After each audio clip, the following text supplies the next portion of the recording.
I now give the floor to His Excellency Robert Dussey, Minister of Foreign Affairs, Regional Integration, and Togolese abroad.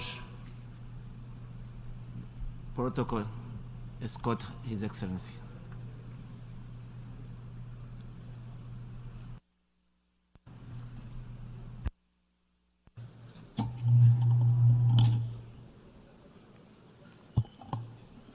Monsieur le Président, President of the General Assembly, ladies and gentlemen, heads of state and government, Secretary General, sir, distinguished guests, ladies and gentlemen. May I commence on this 78th session of the General Institution of our institution, our shared institution, on behalf of my country, Togo, and His Excellency, President Faure Sesongbe. May I express my warmest congratulations to Monsieur Dennis Francis from Trinity and Tobago on his election and skill in conducting this session. And also go to not only to his predecessor, Mr. Shaba Kuhosi, who chaired our work last year, but also and above all to Mr. Secretary General Antonio Guterres, who is doing the best he can to restore the image of the United Nations of a wounded institution despite the procrastination and complexity of the path of the reform. Je voudrais aussi I wish also to express the condolences and support of the President of the Republic of Togo, Faure Sesongbe, and the people of Togo, to the peoples and governments of the brother Kingdom of Morocco and Libya after the earthquake and floods in their respective countries. Mr. President, ladies and gentlemen, as we come together in this forum, we have to say that our world is overcast by shadows.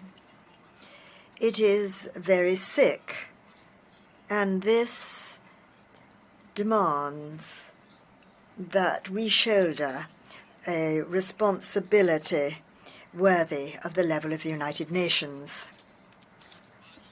All of that challenges. This is a question that we cannot lose sight of. Our ambition as the United Nations is truly to improve the state of the world in the order to grant our people and our different countries more opportunity, safety, security, and insurance. Our world is increasingly less secure. Trust and solidarity between nations are almost at half-mast, and we have the responsibility to work to repair it by rediscovering the meaning of our noblest commitments. The choice and the relevance of the theme which guides the general debate of this 78th session of the General Assembly, namely restoring confidence and reviving global solidarity, accelerating action to achieve the 2030 Agenda and its sustainable development goals in for peace, prosperity, progress, and sustainability for all. Conveys clearly and unmistakably the unsustainable, disrupt, and unstable state of the world, but also our determination at a higher level to do this in better. The emergence of new sources of tension in the world must concern us. Monsieur le Président, Mr. President, ladies and gentlemen, I come from Togo, from a country and a continent which are sorely tried today, the continent of Africa, our Africa, the Africa of freedom the Africa of our fathers, the Africa of our mothers. Oh, Africa, you are wounded and bruised. Our continent of Africa is facing many vulnerabilities. Vulnerability because of a lack of income, vulnerability because of a low level of development, vulnerability given major health crises, vulnerability attributable to the effects of climate change, vulnerability due to the disruption of global food supply chains, vulnerability due to the invasion of African cyberspace by cyber criminals and disinformation, vulnerability because of recurrent armed conflict and ongoing wars, vulnerability because of the spread of international terrorism on the continent, which threatens international peace and stability. Terrorism has developed disturbingly on our continent in recent years in the Sahel, in the Horn of Africa, in southern Africa. And Africa runs the risk of becoming a sanctuary for international terrorism and of being the weakest link in the world security system. Our states on the coast of the Gulf of Guinea were long spared terrorism, but we have started to be deeply affected by it. Thus, in order to respond effectively to the threat of terrorism, Togo has adopted innovative and multi-sectoral measures in its strategic document, Combating Violent Extremism, adopted on the 5th of July 2022. This strategy enables us to marry security approaches and development by bringing together operational and legal measures as well as more flexible and endogenous ones. It takes into account the emergency program for the Savannah region. The global cost of this is more than $324 million to carry out several projects by 2025 in the sectors of water, energy, health, infrastructure, education, and agriculture. This is the place to express the gratitude of the government of Togo to all our partners in the combat against terrorism, and also to urge a constant strengthening of the various partnerships to put an end to insidious terrorism. Given the many situations of vulnerability and crises affecting Africa, which basically don't spare any country on the continent, the government of Togo, for itself, is working to drive forward the development agenda by means of an ambitious roadmap 2020 to 2025. Togo has carried out a series of priority projects for the economic, social, and structural benefit of our people. Health, by means of universal health coverage, food sovereignty, socioeconomic inclusion, and decent work, that all may flourish and share prosperity. These are the priority planks of the government's action. Mr. President, ladies and gentlemen, the government's endeavours to ensure that Togo is a country open to the world are continuing. We dearly wish to enhance economic, social, and democratic stability in order to attract investors and ensure that Togo is a desired destination for them. The many actions that we are carrying out are linked to the African and UN commitments of the 2030 and 2063 agendas, and are part and parcel of our common striving for sustainable development, which is shared by all UN members. In this program, we have given priority to the protection and conservation of the environment. We wish to act to ensure that Togo's determination to join in the international effort to combat climate change becomes real. Thus, in order to manage and protect in a lasting way marine and coastal ecosystems, the government has aimed, on the one hand, at the management of sustainable protection of marine and coastal ecosystems, the regulation of fisheries, the regulation of vulnerability of both people and assets when it comes to extreme climate events, and also we are combating illegal, unreported and unregulated fishing and promoting the blue economy.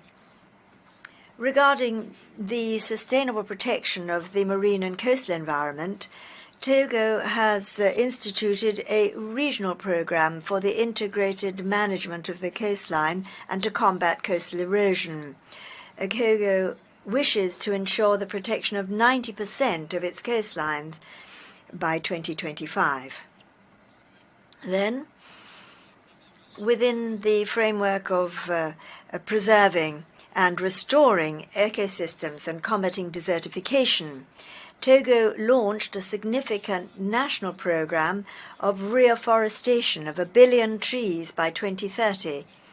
We have prohibited the import, marketing and use of glyphosate and all products containing it. And we are also promoting the use of biopesticides and biofertilizers in our country. When it comes to renewable energy, strategic and diversified partnerships have been forged to provide reliable, modern services at as low a cost as possible for rural areas. Thus, the Fund for Access to Electricity, called Fontinga, was created in order to ensure that Togo can, by 2030, ensure universal access to reliable, sustainable, modern, and affordable energy services. By means of the CISO project, solar energy kits have been provided to vulnerable rural peoples throughout our country. And the government is also untiringly aiming at the installation of photovoltaic and solar power stations, thus increasing the share of renewable energy in Togo's energy management policy. Mr. President, we wish to commend the commitments entered into and the announcements made during the course of the COP27, particularly the creation of a specific fund to finance the losses and damages affected by vulnerable countries severely affected by climate disasters. This is a major stride forward when it comes to the climate justice that developing countries so much wish to see. However, we must strive to reduce greenhouse gas emissions and the use of fossil fuels inter alia. Here, we wish to express our hope that the COP28, scheduled for Débat in November this year, will enable us to note significant progress in the implementation of the commitments that we have taken upon ourselves. The Climate Summit on the 20th of September 2023 has come at an appropriate time to demonstrate the existence of a real will to speed up the implementation of a just transition towards an equitable world that is more resilient to climate change. Mr. President, ladies and gentlemen, with our continent facing a plethora of challenges marked by the expansion of international terrorism and the emergence of new areas of tension, Africa is seeking its own path, and Togo supports efforts to achieve peace in Africa. Terrorism and instability in Africa are a problem of international security, and they must be treated as such by the United Nations. Our region of West Africa, where several states are in transition against a volatile security backdrop, must be supported with active solidarity. We must invest more in peace than we invest in war. If the protagonists of the various conflicts throughout the world were to heed us, I wish to say to them that war is a denial of human dignity. Immanuel Kant, the great philosopher of the Enlightenment, said, "If those who make war could send their own children to the front, there would never be war." Togo is a country of peace, and Togo is against war, regardless of the reasons for it. Since our independence on the 27th of April 1960, Togo has never waged war on its neighbours. Togo has never attacked its neighbours or any country. Togo has never been a rear base for any attack against a brother country. Togo is a country of peace. Peace is in the DNA of the people of Togo. Togo has always been a country of mediation, of fostering dialogue, negotiation, and understanding amongst peoples and governments. The 6th of January this year, 49 soldiers from Côte d'Ivoire were freed thanks to the mediation of the President of the Republic of Togo, Faure Sese-Magasingbe, putting an end to the tension between the governments of Côte d'Ivoire and Mali. Togo has hosted several negotiations for peace, and we can mention Chad in 1982, Sierra Leone in 1991, Liberia in 1991, Côte d'Ivoire in 2000, etc., etc. We call for de-escalation and the cessation of hostilities in the various hotspots throughout the world, and in particular in West Africa. Africa has suffered too much from war, and a minimum sense of responsibility should convince us to invest in prevention and the peaceful resolution of conflict. The bad thing about war, said Immanuel Kant, is that it creates more wickedness than it destroys. External interference causes conflict and crisis in Africa. It complicates the search for solutions to our crises and undermines initiatives for African solutions to African crises. External interference is no longer welcome in an Africa which is aware of its responsibilities, its problems of peace, security, and development. Africa no longer wishes foreign interference. Africa wishes to be true to itself and master of its destiny. Mr. President, ladies and gentlemen, for several months in the African continent, Sudan, a brother country, has been affected by an armed conflict which causes much concern. Aware of the importance of peace and security for sustainable and inclusive development, Togo has made this one of the main planks of its development policy. And under the aegis of the President of the Republic, Faure Sesema-Gasingé, we hosted a consultative dialogue in July this year in Lomé between the political and military leaders in Darfur in order to make a contribution to the resolution of the conflict in Sudan. These conflicts made it possible to reach a compromise to put an end to violence and establish a humanitarian corridor. In order fully to execute the commitments entered into in Lomé to relieve the suffering of civilian populations, we urge the parties to the conflict in Sudan to choose dialogue and consultation rapidly to settle the differences for the greater interest of Sudan. We harbour the hope that Togo's efforts, which supports other initiatives, will contribute to put an end to this conflict, which strangely does not attract the attention of the international community as much as it should.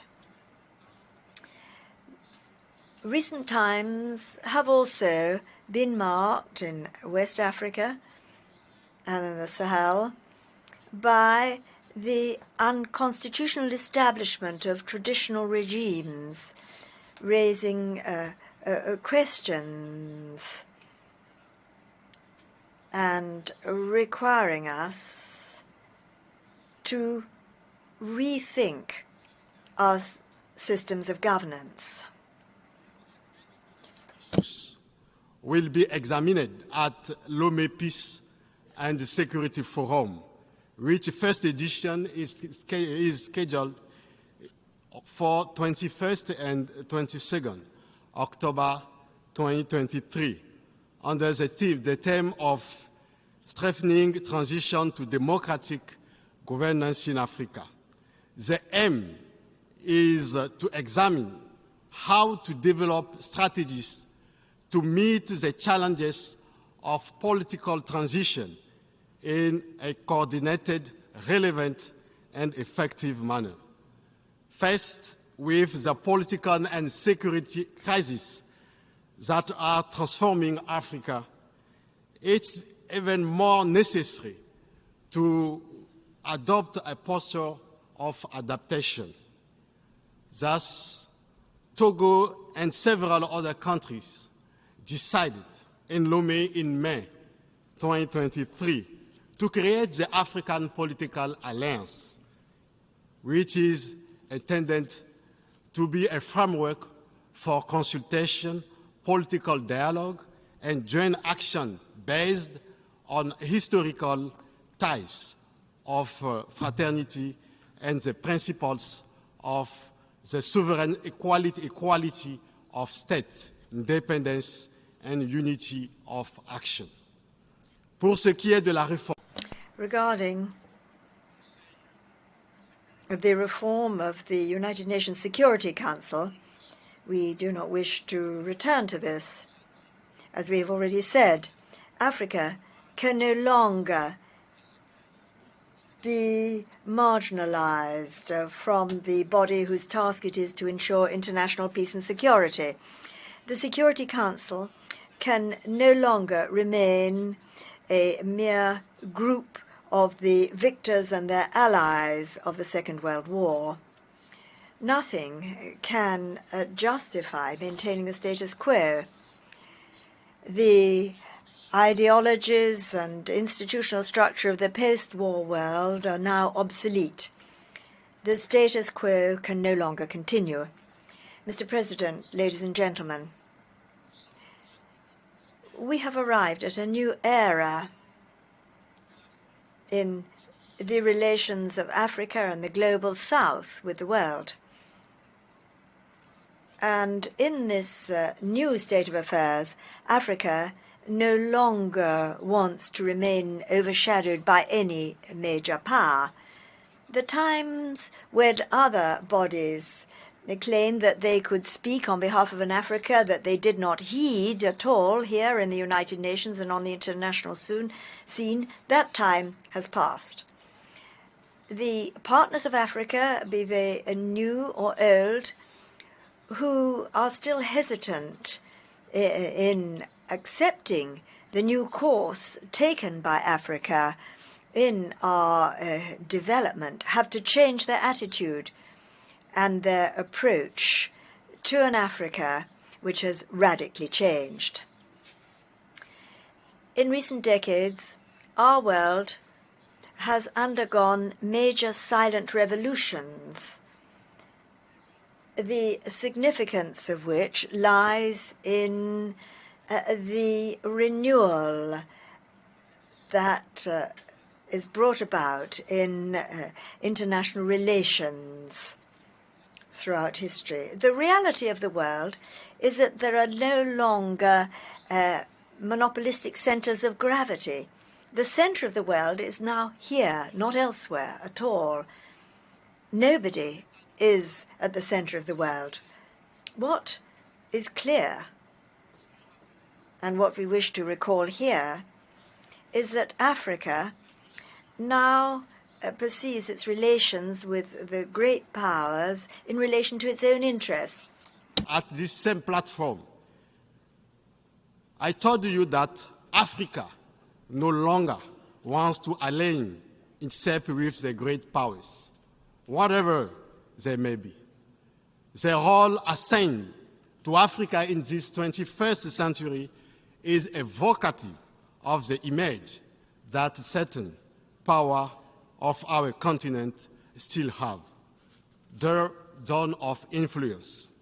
We must be concerned about the place that Africa occupies on the world stage. Today, Africa does not occupy the place it should hold on the international scene. The great power want to reduce Africa to a purely instrumental entity in the service of their causes, and absolutely do not want the continent to be able to play an important role. The fractures of the colonial area between a so-called French-speaking, Spanish-speaking, Portuguese-speaking, Arabic-speaking, and English-speaking speaking Africa have diminished as have the post-Cold War ideology that dominated the entire second part of the 20th century. Today, Africa wants to be itself, and we say today, as we said the last year, we prefer Africanophony. Africa accepts more equality, respect, equity, and justice in this relation and partnership with the rest of the world, with the major power, whatever they may be. Today, Africans want to be true partners. Africa certainly does not have the same megaphones as the great power of the world, but the voice of Africa counts and must count if we want to have Africa as a partner on major international issues. La question de la réforme. The question of the reform of the global multilateral architecture is of great concern for Africa and will be at the heart of the 9th Pan-African Conference of 2024, scheduled in Lomé. For those who do not know, the time has come of an African awakening. And this in accordance with the noble objectives of the fathers of African independence. Africa and Africans demand and will make their voices heard in a sovereign, free and independent fashion on the international scene. President, ladies and gentlemen, Africa knows what it wants. The African people and those of the global south are frustrated because they feel that they're insulted, dehumanized, and sometimes they ask, who are you to flout our humanity in this way? Who are you to despise us in this fashion? Who are you to humiliate us like this? Our common organization, the African Union, is working to make heard the hope and voice of an Africa which is sovereign, which wishes to be sovereign, free and independent on the international stage. But we're also working within the framework of the African Political Alliance, launched in Lomé in Togo. Rivalries amongst the great powers must not instantly become African rivalries. For we, as African nations, the challenge is to avoid taking sides in rivalries which are not ours. We have to fight our own battles, which are, inter alia, combating neocolonialism, combating poverty, bringing about the industrialization of our continent and economic prosperity, achieving peace, combating de-Africanization in Africa, and fighting for an African renaissance and dignity, the struggle to shake off any foreign yoke definitively, committing ourselves to achieve better representation of our continent amongst the family of nations and continents. Our combats are not those of the West nor of the East, even less are they of any shore or part of the world. We have to focus on our current, our own battles and those to come. International politics cannot be reduced to a divided arena where you have to side with one camp against another. We want a reformed international system based on values and principles, respecting everybody, respecting the rights of peoples to adopt their own positions freely as suits them on the international stage. The right of peoples to decide for themselves implies that each state has a right to behave as it wishes on the international stage, respecting its international engagements. Looking at the major transnational challenges of our centuries, such as climate change and combating international terrorism, our views may meet those of others, but they must remain our own views, decided upon in accordance with our own agendas. It is no longer a question for the Africa that we want to see to be relegated to the background as the world develops. The Africa of which I speak is no longer ready to accept the propensity of certain countries to make their geostrategical concerns African concerns. Mr. President, ladies and gentlemen, the challenges of our world are indeed great, and the new African positions regarding external relations express the dynamic of renewal and a change of paradigm. The time has come for an African and Pan-African awakening when our continent is aware of itself and its internal responsibilities as well as those to the rest of the world. Africa needs a partnership that respects the dignity of each and every one. We want to be your partners and not your subjects. We want to serve our peoples and not to serve foreign interests. This new movement is not, we repeat, is not aimed against anyone. It is the expression of a new Africa, of an African Africa, an Africanophone Africa, which wants to be free, sovereign, independent, and master of itself. So, for African youth, it is clear, these words are clear. We are weary by paternalism. We are weary of your scorn of our public opinions, your scorn of our people and our leaders. We are weary of your condescendence. We are weary of your arrogance. We are weary. We're weary. We're weary. Thank you.